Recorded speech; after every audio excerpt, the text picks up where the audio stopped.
Marilyn Schmidt, the 17-year-old goth girl from school. Times were rough, as her mother and father were looking for new work. But she had her friends, her loyal and best friends. This friend group, however, was often reckless, and they liked to do serious dares on each other, do things that were very risky and sometimes could seriously hurt them, but it gave their lives thrill and reason, and they made sure nothing went too far, or, killed them. One night, Marilyn's friend decided to give her another bet. This time, she bet Marilyn a classic taunt that she wouldn't give her crush the most passionate and loving kiss for one whole minute and see what he does. She was prepared and ready, but chickened out at the last minute. She had lost the bet, which means she was the one to spend a whole week at the old factory just up the road. She was not happy with this, but a bet was a bet. The next week, Marilyn packed up some things for the night, a sleeping bag, some snacks, and her phone. However, she knew that if she told her parents where she was truly going, they would absolutely flip. So she made an excuse that she was leaving to prepare for a huge final in their class. Mary and Mike took it at face value and trusted their daughter. And so, with a lie set in motion, she went off to the factory to complete her dare.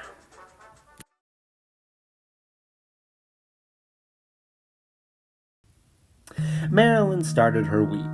The animatronics that resided in there were taken aback. No one had come into the building for years, maybe even a decade at this point. Cindy, or more accurately, Tina, was the first to check it out. Once she saw who it was, she was struck. It was Mary? Did she do something different to her hair? Must have, but it was her, or so they thought. See, the animatronics mistook Marilyn for her mother, Mary. They looked so alike, they didn't even question it. It had to be her, but they couldn't be sure. It has been years after all. However, Vinny was not going to let them be hesitant. He demanded they attack her and reminded them of how she murdered them in cold blood. Of course, he knew the truth. It was her daughter. However, he figured if he could kill her daughter, that could be a good lure to bring Mary back, so he can finish her off for good. And so, the animatronics came out of retirement and attacked once again. Over the week, she would be bombarded with animatronics attacking. She couldn't understand what was going on, but she had to fight back against them.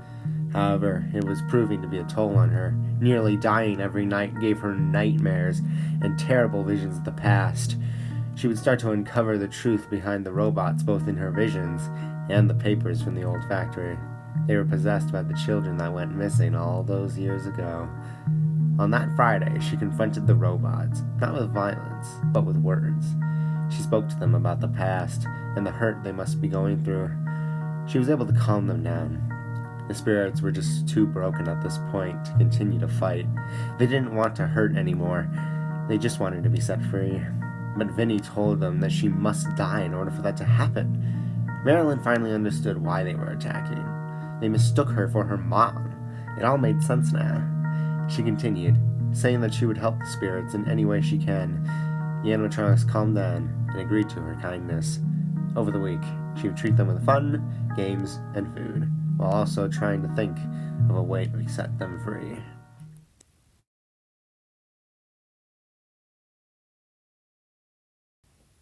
Marilyn tried to think of ways to free the souls, but she didn't even know where to begin with it.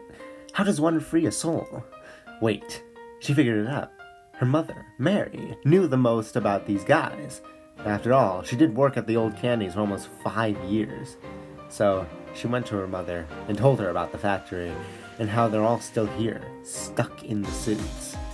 Mary was shocked. She figured that they had moved on after the place was closed, but apparently not. She said to Marilyn that she would absolutely help, but she also didn't know how to free them either. Just then, someone came to them. It was Sheila Rose.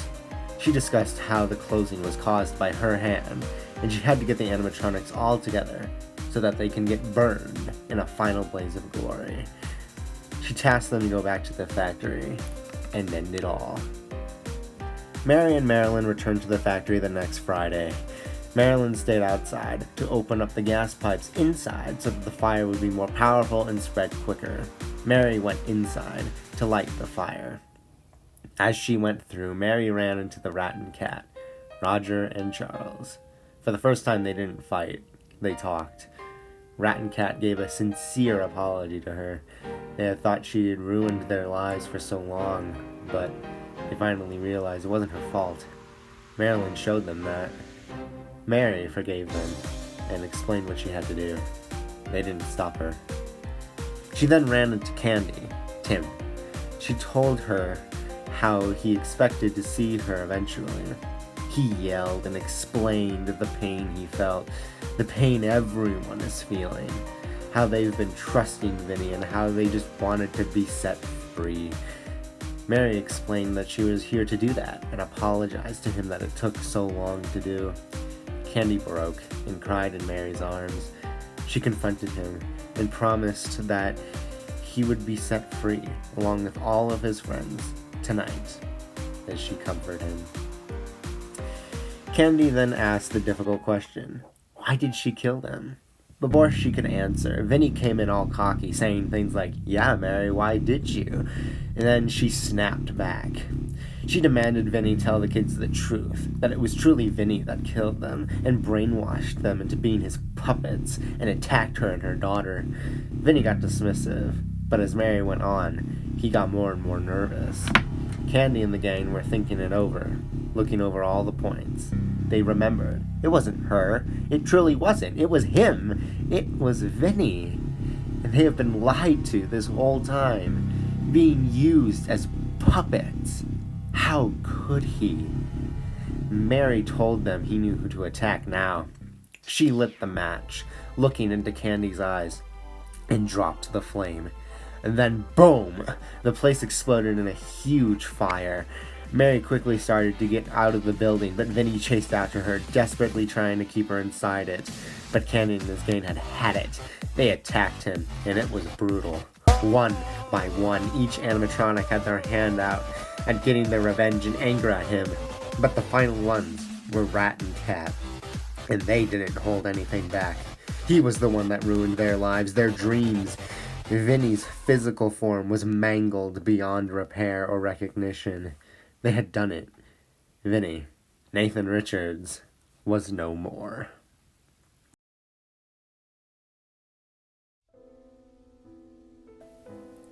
The rising sun revealed the completely destroyed building. All the animatronic bodies were burned and rusted beyond recognition, and the spirits flew out of them. They all embraced in a group hug, excited for what lies beyond them. After they spent some time together, the sky opened up for them. Tim, Tina, Jamal, Chloe, Blake, and Connor. They took each other's hands and flew up into the sky, and in a flash of light, they were at long last set free. Roger and Charles, however, stayed behind in their animatronic prisons. They didn't know why, but they felt they needed to stay behind. But this was it for them. Mary and Marilyn took their final words to Candy's, remember what it meant and what it did to them, turned away, never looked back, and headed home. That chapter in their lives was finally over. At last, the Candy Saga, what started as a dream of two men 47 years ago, that turned into a story of revenge and loss of legacy, survival and understanding, had finally come to an end.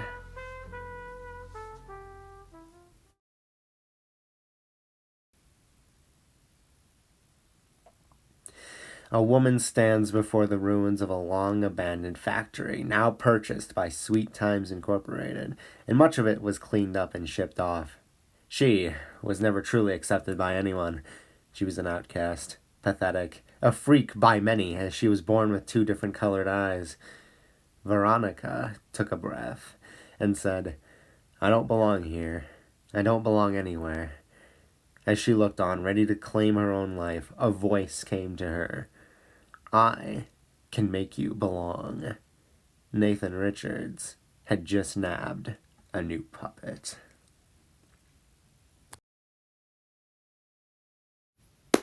And that was the final part to the FNACITY AU Story Explained series. Woo! So be tuned for a mega video where I put together all of these parts into one massive video. Hopefully it looks good. I cannot promise that it'll be full HD quality, but I'm hoping it will. So I know immediately, is Containment Breach getting an explained video? No, not right now. The comic is being made, and that's pretty much going to explain a lot in that series. So at least not until the comic is fully done and completed will it get an explained video. And then Candies 4 and FNAC Fur. Do they exist in this AU?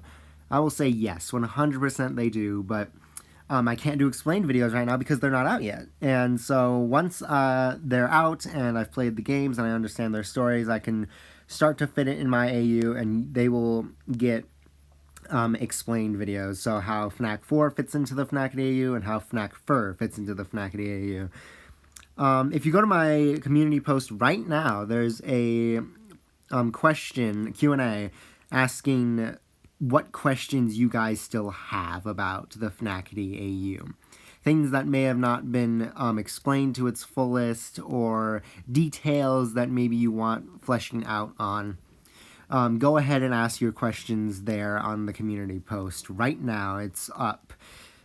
Yeah, I think that's it. So, I hope you guys enjoyed this series. It was really fun to make. Who knows, maybe I'll do another explained series on one of my other ones. I don't know which series I would explain another thing on, but hey, you never know.